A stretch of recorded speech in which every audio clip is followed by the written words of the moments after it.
paling besar di dalam penerapan industri hijau ini kalau dari sudut pandang Pak Irfan dan yang dialami sekarang ini, apa sih yang menjadi tantangan terbesar saat penerapan industri hijau ini? Jadi untuk saat ini yang kami rasakan pelaku industri, yang pertama adalah merubah pola mindset sebenarnya, Pak. Hmm. Karena merubah bagaimana konvensional industri menjadi green industry itu adalah bagaimana merubah mindset orang yang bekerja di sana Hmm. dari kebiasaan lama menjadi kebiasaan baru, Pak. Karena memang banyak sekali prosedur-prosedur yang sebenarnya harus dirubah, baik bukan hanya sekedar dokumen, tapi juga bagaimana kesehariannya mereka melakukan pekerjaan tersebut. Contoh, kita melakukan reuse air misalkan. Jadi biasanya mungkin mereka lebih mudah untuk mengolah air yang berasal dari sungai, Pak.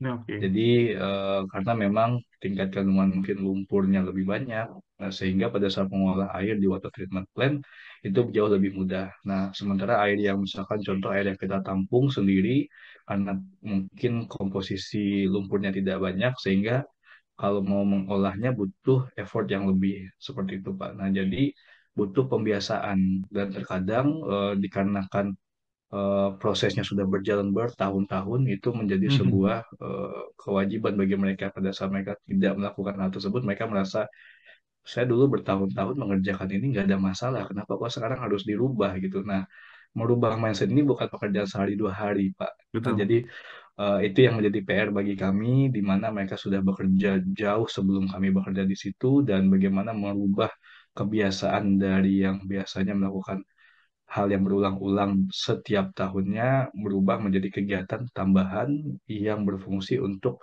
menghemat sumber daya yang ada. Jadi Hmm. eh, lebih kepada orang, Pak Adit, Ya. bagaimana merubah mindset mereka, merubah kebiasaan, dan bagaimana mereka bisa aware dengan apa yang dilakukan. Jadi eh, banyak orang yang masih berpikiran bahwasanya pekerja itu hanya untuk dirinya sendiri, sementara ada 700 orang yang lain yang berada di perusahaan tersebut yang sudah sebenarnya membutuhkan keberlangsungan perusahaan. Nah, merubah mindset ini yang menjadi PR utama saat ini karena dukungan manajemen sudah ada di tangan kami, ya, Pak. Jadi Ya. manajemen lah yang menjadi promotornya. Kalau misalkan nanti ini digerakkan oleh karyawan, maka mungkin dukungan dari manajemen itu yang menjadi PR yang pertama.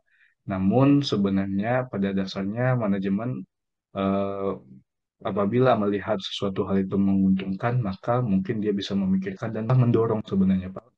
Asalkan pertama, satu, karyawan yang menginisiasi tersebut memberikan atau menyajikan data-data yang komprehensif, di Hmm. mana hal tersebut bisa dipertanggungjawabkan kalau diperlukan yang bersangkutan melakukan kegiatan entah itu benchmarking ke tempat lain atau belajar kepada para expert sehingga pada saat menunjukkan data pihak manajemen akan lebih yakin karena memang kebanyakan industri saat ini yang belum menerapkan sistem tersebut. Pertama, karena memang industrinya diisi oleh para profesional. Oke. Bedanya di tempat kami, industri kami dipimpin oleh owner yang langsung, pemilik, dan dialah pemutus keputusan, yang pemberi keputusan tersebut.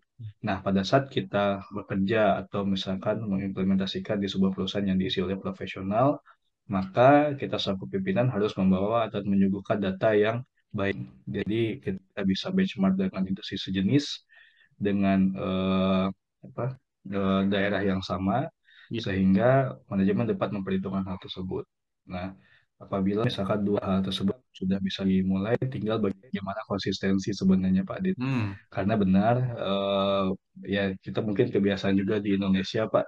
Jadi banyak sibuknya gitu Hmm. daripada produktifnya. Nah, bagaimana kita mengontrol supaya itu bisa konsisten. Oke. Nah, itu yang menjadi salah satu PR kita kan. Oke, sip, menarik ya. Jadi memang dari mindset dulu nih di awal. Jadi faktor people itu menjadi poin penting di awal dan juga bagaimana merubah kebiasaan yang dulu mah aman-aman aja pakai air mah sebanyak-banyaknya nggak masalah gitu ya. Sekarang lebih bijak dalam menggunakan energi, menggunakan air dan lain-lainnya. Kemudian yang kedua adalah konsistensi ya, Pak Irfan ya, untuk bisa menjaga konsistensi perilaku tersebut agar tetap menjadi habit. Oke.